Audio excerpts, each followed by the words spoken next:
Welcome to the October 3 episode of the BizNews Briefing. I'm Alec Hogg.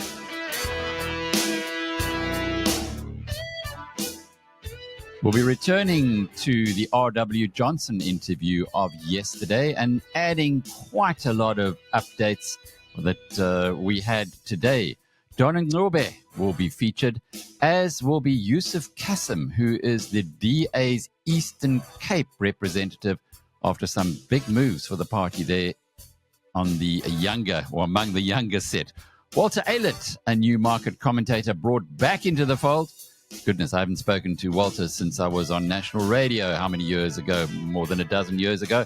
And then we'll find out more about Tesla's results from our partners at Bloomberg.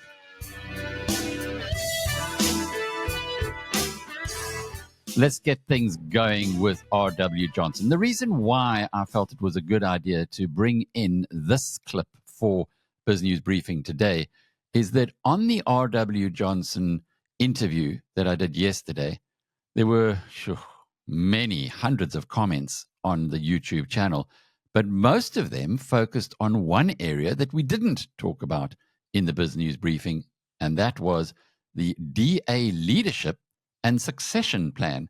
So I thought it would be an idea to bring out the important part of that so that you're also informed, if you haven't had the chance yet to watch the whole R.W. Johnson interview.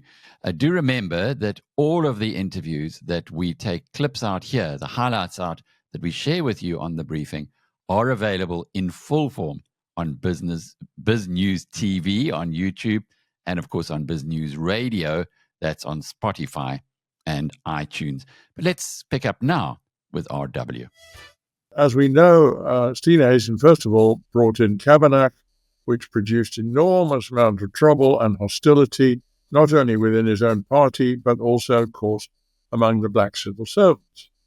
And it seems to have triggered a considerable amount of hostility and even sabotage from some of them, because things are not working the way they're supposed to in his department.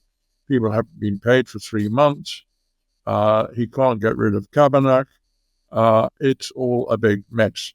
Now, in addition, however, what he's done is he's appointed an all-white office team, some of whom have already got track records of bitter hostility towards the very civil servants they've now got to work with.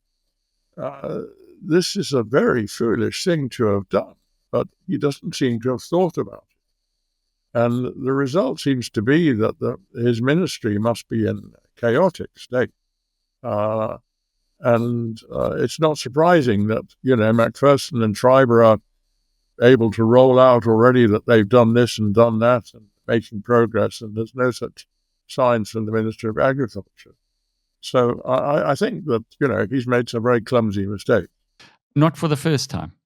No, well, look, I think another oddity is that the people that he's appointed are all people who now he has to ask for special dispensation because, like him, they only have matric certificates and they're supposed to have higher qualifications than that for the posts they're in. And it seems to be a Steenhuisen tick that he's very conscious of his own educational lack of qualification relatively, and he seems to prefer to appoint other people with the same. But it's only producing more problems. What does this mean if you look ahead to the leadership of the Democratic Alliance? It does appear as though Steenhuisen has got some very strong ticks. He, for instance, went and got a second-hand Prado to try and show that he wasn't a spendthrift. But on the other hand, his leadership of his own department, if that's not going so well, that can't stand him in terribly good stead when there are others who could stand up to become the next leader of the Democratic Alliance. Yeah, well, look, it's no secret that Jordan Hill-Lewis would be very much the preferred candidate, including against Steenhuisen. I don't think there's any doubt. You just talk to any normal ANC activists or MPs, and that's what you get. I think it would be very unwise of Jordan Hill-Lewis to go for the leadership. He's much too young. He's only started a few years ago at Cape Town. He's got an awful lot of that job still to do. It's a job that he loves and that he's very good at, whereas being leader of the DA is a very difficult job, not a particularly pleasant one, and for classically South African reasons, because the DA is by far the most multiracial party. And that means that the leader has got to be continuously sensitive to all the different communities represented by that party. It's relatively easy to be an ANC leader. I mean, you've just got to keep black people happy, and that's how they talk about it, our people, as they talk. But a DA leader has got, I mean, you could see how disastrous it was that Muzi Maimane clearly had sort of inherited ANC notions about Afrikaans-speaking people and was very dismissive of them and their interests. And this quickly rebounded on, and he lost an enormous number of Afrikaner votes at the 2019 election, which cost him his job. Well, if you go and have a look at the YouTube video and the comments underneath it, and we're talking here particularly about the R.W. Johnson interview, you'll see that there's a lot of focus on John Steenhuisen, and I would say probably 80-20 anti-Steenhuisen as the leader of the Democratic Alliance. I was trying to make the point that his second-hand Prado was, in terms of the ministerial guidelines, he could have got himself a really fancy car, but he's trying to send a message or a signal that good governance doesn't mean taking taxpayers' money to the maximum. There is two sides to the story, of course, but we're in the middle here. R.W. Johnson will be telling you what he believes from his many, many years as a political scientist, 26 of them teaching the subject at the Oxford University in the UK. And amongst his students are numerous members of the cabinet in the UK and elsewhere in the world, and including a number of prime ministers as well. So when he tells you that he thinks this or thinks that about a local politician, I can assure you it's not a personal thing. It's really coming from his position, which is one of total independence. Another story that we have been covering over the last little while is the goings-on at the Stellenbosch University's Wilgenhof residence. And recently, in an interview, we were warned that an organization that calls itself the Association of the Advancement of Wilgenhof Residents would be taking on the University Council to the High Court. And it's duly done that. It filed an application today to stop the university from closing Wilgenhof for the next academic year. It argues that the closure is irrational and says would cause irreparable harm to students, and has given a lot of affidavits and psychologists' reports. This is a story that isn't going away, even though the council hopes, or would be hoping, that it would do so. While we're talking about universities and the Democratic Alliance, well, up until recently, the EFF seemed to have student politics well covered. And this week, there was a big change. The Democratic Alliance in the Eastern Cape had an incredible performance in the student elections there. It went from 22% to 77% of the Student Representative Council seats. The EFF going the other way. It had the majority in the past. My colleague Chris Dane spoke to Yusuf Cassim, who's the DA's head or provincial chair in the Eastern Cape, on what was going on. We're very proud of the students of Nelson Mandela University for standing together, Chris, and to, for ushering in an era of good governance and of change at that institution and of stability, which is really, really important. We've seen our institutions of higher learning come under increased pressure from radical student movements that have sought to hold students at large hostage. And we believe that this result at Nelson Mandela University bodes well. The DA Students Organization won 79% of all SRC seats that were available in that election. So it is indeed a landslide victory. They also won most of the campuses, bar one of the campuses. So 4 out of the 5 campuses were won by DASO. And they won most of the faculties and, in fact, just shy of all of the Opidani seats as well. So it was a sweeping victory. This was an institution that was previously governed by the EFF Student Command. And we've upped our representation at that institution from 22% of the seats last year to 79% of the seats in this election that has just taken place. So, I mean, there's a mixed bag of results. The EFF does invest quite significantly in these student structures, and we've started to do the same as the DA. So the EFF's focus has been on the student niche market. I think quite interestingly, one would need to understand that not all students vote in these SRC elections. So even where the EFF has been successful, it's been on a very low poll, and where a very limited number of students, what we call the loud minority, has outmuscled the silent majority on campuses. So that's starting to change. We've turned the corner at Nelson Mandela University. We believe this is one of many dominoes that are going to fall across the country. And over the next coming election cycle, we expect to start reclaiming space. So whatever you might think of John Steenhuisen, his party is certainly on the up and up. We see in by-elections as well that the DA seems to be just growing to almost impossible shares of the vote in certain areas. Recently, they pulled in a couple of wards with more than 98% of the vote. Extraordinary. Well, back onto business now, and the country's leading real estate residential property operation, that's Walwyn, today released a rather depressing trading statement. It said that profits for the 6 months to end August would drop by more than half. Walwyn said residential property has been under pressure due to high interest rates, and despite macroeconomic conditions improving with the announcement of the Government of National Unity, that has not yet gone through to greater purchases of apartments, which is what they specialize in. It does, however, expect that the recent 25 basis point cut in South African interest rates will help to support a market recovery. In the 6 months, Walwyn sold 640 units.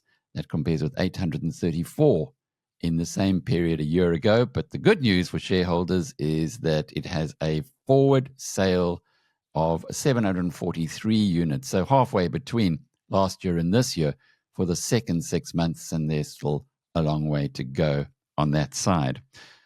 Don Ncube is a very well-known entrepreneur in South Africa. He's one of the pioneers of what were then called the Black Chips, a company called Real Africa Holdings. He built it into a multi-billion rand organization. When it got to a point that he felt it had fulfilled a lot of its potential, it was then liquidated, and around 3 billion rand, and you're going back a couple of decades here, was distributed to shareholders in Real Africa Holdings. And it's interesting to know, it would be interesting to know exactly how those who were empowered and got all of that lovely lolly applied it and indeed built their own businesses from it. But Don didn't retire. He, by the way, was the first black director of Anglo American. He got busy on looking for gas in South Africa and has spent the last 2 decades picking up licenses, finding where gas is, meeting with farmers in outlying areas, and this after hitting the mother lode in a part of the world that I know particularly well, just to the north of where I grew up. He spoke about it at the BizNews Investment Conference, and here's the highlights of that talk.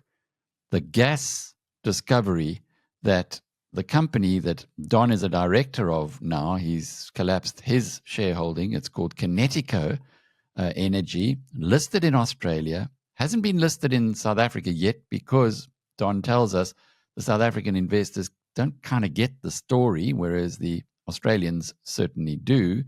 And Kinetiko was added into the BizNews web trader portfolio over the last 3 months, and it seems to be raising its head a little. Certainly, when you listen to Don, you understand why this is a company that is well worth considering if you're a long-term investor. Let's listen in. So by 2013, then we started to drill. Then we did coring, we do permeability, and then we do geophysical wiring, the wireline logging. By 2013, we had about 23 core holes and we had about 9 permeability test wells. But bear in mind, when we do this drilling, we're doing this without any fracking. We are not blasting. We're not putting chemicals. We're not blasting Mother Earth. No, it's like actually when in your garden you're looking for water. There was no flaring. And of course, one of the problems in South Africa is that when you start talking about gas, people don't start thinking that you're going to blast, you're going to fracture. We don't actually fracture because we found gas in shallow deposits that are not deep. So by 2013, we had 23 core holes and 9 permeability test wells. And we did this without any type of flaring. And then when we took this to analyze this, and we then told, and I think this was Gustafson and Associates, who said that we think, Don, you've got gas in place, GIP of 2.4 trillion cubic feet.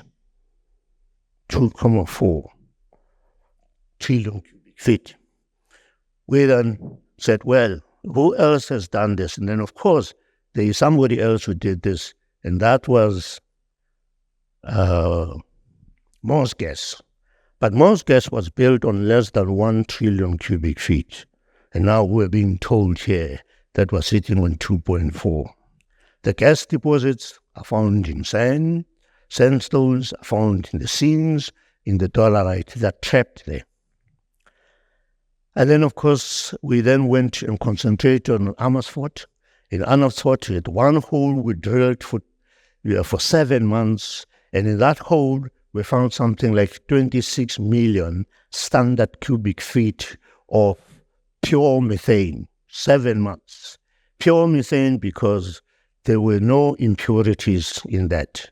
In fact, the guy from Arizona, who was our drilling engineer, Mike Doll, he used to call me and say, Don, come and listen. And I said, Mike, what's this? He said to me, Don, what we have found here is a big hole, and he nicknamed it the Beast.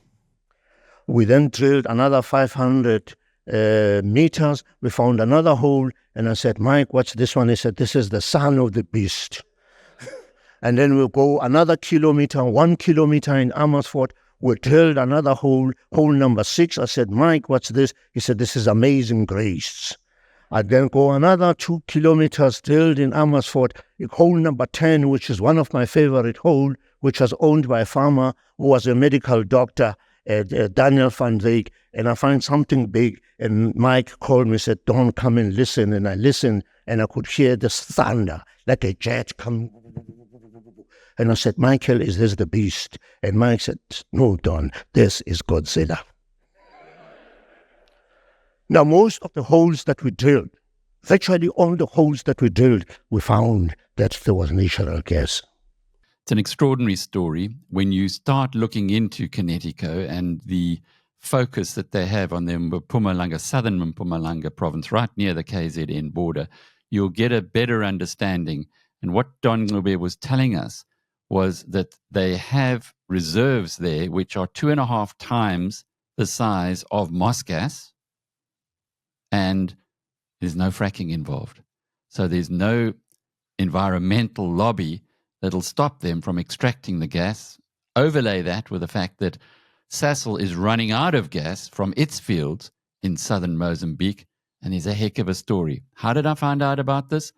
Well, James Lorimer, who's the Shadow Minister of Mining in the Democratic Alliance, at one of our conferences started talking about the oil and gas potential of South Africa. And he said he has one share in his portfolio, a single share, and that's Kinetiko. It's in our portfolio too. On the stock exchange news service today, South African retailing group SPAR, which has had its ups and downs in recent years, announced that its long-term chief financial officer, 58-year-old Mark Godfrey, will be replaced by 56-year-old Muhammad Isaacs, who's formerly of Woolworths. Godfrey has been SPAR's FD since 2010, while Isaacs held the same post at Woolworths from 2013 to 2023. So it looks like they're just swapping chairs, really. Isaacs is also the chair of the University of Cape Town's Finance Committee. He qualified as a chartered accountant through EY. He joins SPAR next month. SPAR's share price has recovered a little over the last 12 months, but it's still down by a third in the past 12 years. So Mr. Isaacs is going to be keeping score and hoping that that gets reversed in the 5 years ahead. Today we introduce a market commentator who I did a lot of work with when starting business radio in South Africa in the late 1990s and right through to the noughties and early after 2010. Walter Aylett has a incredible track record. He started his own business, Aylett & Co., about 20 years ago now, and he's a very strong follower of Warren Buffett and Charlie Munger. So the right guy to be talking to when you're wanting to understand South African investment opportunities. I asked him to tell us a little more about his view on Capitec. Now, it's an unusual share for a person like Walter Aylett to look at because Walter's one of those value investors, and Capitec is a high-growth company that always seems to be expensive. He told us about his Capitec thoughts, but then went into another business that you might find very interesting, which he says could be the next Capitec. Let's join Walter Aylett. Over the next 20 years, do you want to be in Capitec? You know, what a great company. And it's, you know, you talk about mistakes. It's really errors of omission that kill us fund managers. Not so. The bad ones are errors of commission, and we don't really commit to those. But there's a wonderful, wonderful story of a great business. You know, I met the CFO of Bank of America, who is a South African. I went to see him in New York, and all he could do was ask me about Capitec, and that was about 5 years ago. And the respect that it commanded for him. And I think it's a good example that even in your own back garden, you can find a brilliant investment. And they've got no legacy that the big banks have. And the danger is that they will create a legacy. We've seen in the life assurance businesses with Discovery, where their competitors had a lot of legacies. But I can't say anything bad about Capitec other than it's in the price, you know, and I think it's easier to buy some other stocks. Like, for example, we're very big in We Buy Cars. I think that could be the next Capitec in this country. The only thing that's going to hold back We Buy Cars is that we don't buy cars. In other words, it's a 500,000 car market per year, brand new car market, and that the consumer doesn't get richer. But, you know, there are these successes, and I think Capitec's one of them. It's a great company, great experience, easy to understand. I'm curious about We Buy Cars. I know the players there quite well. In fact, Faan and Dirk are going to be presenting at our BizNews conference next year as an example of entrepreneurship. But for you to give them the thumbs up is quite applauded. What is it about them that excites you? Well, we stumbled onto it by chance. We were very big in transaction capital, and we did really, really well. We bought it when Mr. Lamberti left it, and we rode all the way up to 50 Rand. And one of the investments, transaction capital, was We Buy Cars. Unfortunately for us, they were a leveraged business, and SA Taxi was one of the other businesses in transaction capital. I mean, you know the story there. So we should have probably lightened. And it's always this debate: do you sell your roses, or do you pull the roses out and leave the weeds behind? Nevertheless, we got to understand We Buy Cars, and we spent a lot of time with them, probably 2 years before we invested, when they were unlisted. And, it was at a time when South Africa was probably at its real low, and the listing was forced upon them. I don't think they wanted to list at that time, as transaction capital. So we bought as much as we could. I think we own more than 5% of we buy cars today.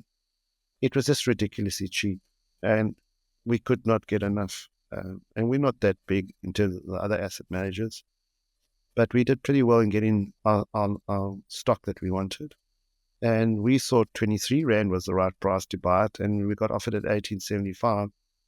That was a very, very good price. And then I think, looking forward, it's just if they can achieve what I think they want to achieve, which is to try to get us to sell our cars more than once a year, it's a total different business. It's not a distributor or a dealership. It's, can you imagine going every year just changing a car? I just sold a car to them now. It was the most awesome experience. And I tried their competitors. It was abysmal. I am speaking to my book, I guess, but I did try and sell through their competitors, and it was terrible. Whereas the professionalism is there, and the ease, and I think, there are always going to be difficulties and challenges in that industry. Buying a car that's 7 or 8 years old from them will come with problems, and there's always reputational risk that we think about, and you don't want, they will be the player in the market, and they will attract negative attention as well. So we've got to be careful there.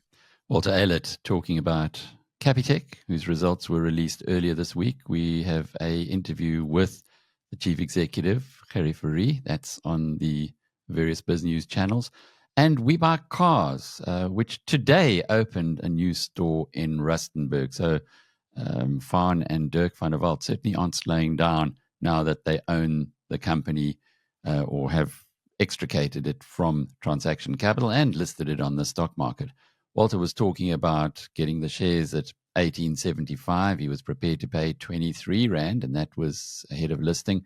Share price is now 30 Rand a share, but he certainly is not selling his shares. And I guess if you were one of those who had bought into that, as he was describing it, it's a rose, stick with it.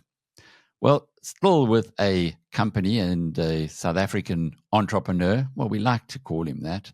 Elon Musk did leave here as a 17-year-old, so I guess he might have learned some of his entrepreneurial talents outside of the country. Well, you read his biography, he and his cousins were pretty going hard at it when they were still at school in Pretoria. But today we are reflecting on Tesla's production figures that were released last night.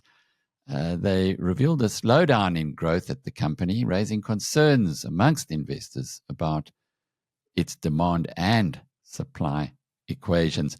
The company reported producing just over 430,000 vehicles. That was for the September quarter.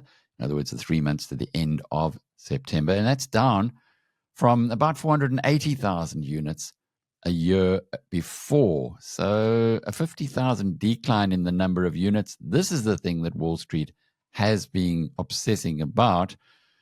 Key issues related to production challenges at its Berlin and Texas gigafactories and difficulties, Tesla said, in sourcing key components. Also an issue was that price cuts are cutting back on the profit margins at the company. The share price lost a cumulative 5% on those results. But the real big thing comes later in the next week when Elon Musk will unveil his grand plan for robo-taxis.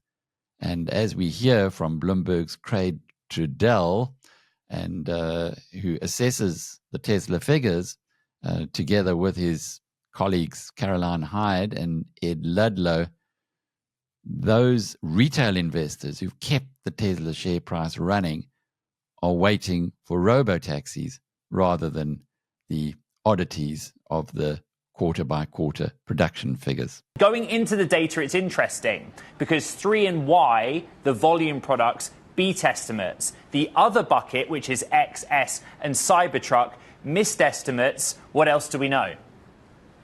Yeah, I think this is a case of, a narrow beat giveth and a narrow miss taketh away. This is a company that, its shares are known to be quite volatile. Just a quarter ago, they just barely exceeded expectations and the stock went kind of crazy. I don't think we necessarily learn a ton from these numbers. I think, we do generally see a nice upward trend both sequentially and year over year. Having said that, if you kind of, pan out a little bit and look at the trend, going a little further back, we really just see a sort of general kind of flattening and lack of growth from this company. On a year-to-date basis, we may actually see a decline if trends hold up. We've seen them drop a little over 2% for the year. So this is a company that is priced as a growth stock that is having trouble growing, and particularly in China, Craig. Yeah, and I think a lot of the expectations going into these numbers was that this company was going to get a big boost from China increasing subsidies for people to trade in older cars and get an electric vehicle. We did see Tesla's wholesale numbers tick up as a result of that boosted incentive. But those numbers also are wholesales. That means they're kind of closer to shipments as opposed to actual vehicle deliveries. And so, we may actually see some of that, support coming into play in the fourth quarter of this year. As always, you go straight to social media. I posted the numbers there, and there's this big body of people that say the sell side doesn't know what it's talking about. This isn't about delivering EVs. It's about a future where Tesla own and operates a proprietary ride-hailing app, Craig. They run and operate robo-taxis, and I think next week we will find out whether or not that's true. Yeah, I think, the counter to that argument would, of course, just be that this is also a company that's talked about, putting self-driving cars on the road and offering a service that would be sort of Uber-like, where you could hail one of their self-driving cars for years now. I mean, it's been a half decade at least since Elon Musk was openly musing about this. So, whether or not they're actually able to deliver that is another question. I do think that, if they're able to execute and sort of do what others haven't, pulled off, which is really do this at scale, of course, that would be massive for this company. But it's already a pretty massive valuation for a manufacturer that is really struggling to increase sales. Well, that report on Tesla brings us to the end of the BizNews Briefing for this week. Our colleague Bronwyn Nielsen will be looking after you on Monday and Tuesday next week. I'll be back again on Wednesday. Until then, cheerio.